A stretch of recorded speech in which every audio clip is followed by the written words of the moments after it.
Баршаңызға сәлем достар, бүгін сіздермен сүтті крем дайындайтын боламыз, яғни заварной крем.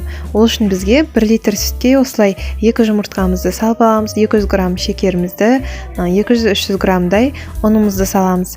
Мен көбінесе қанша шекер салсам, сонша ұн қосып жатам.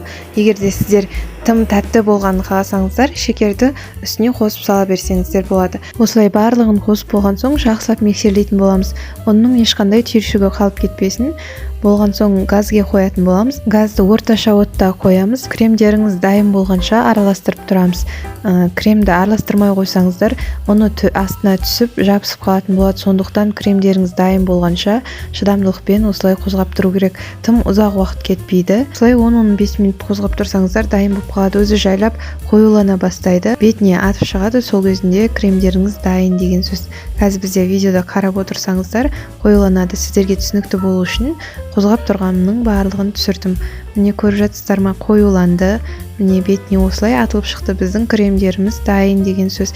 Енді креміңізді өшіріп, салқын жерге қоясыз. Креміміз суы керек. Суытып болған соң 100 грамм майымызды салып, жақсылап бір миксерлеп аламыз.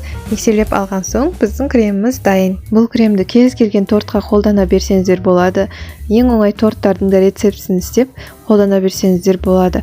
Кремнің дамуы өте тәтті болып шығады. Міндетті түрде қолданып істеп көріңіздер. Менің каналыма тіркеліп, лайк басуды ұмытпаңыздар. Және де колокольчикті басып қойыңыздар, сонда менің видеоларым сіздерге бірден келетін болады. Мен тек сіздермен 100% тексерілген рецепттермен бөлісетін боламын.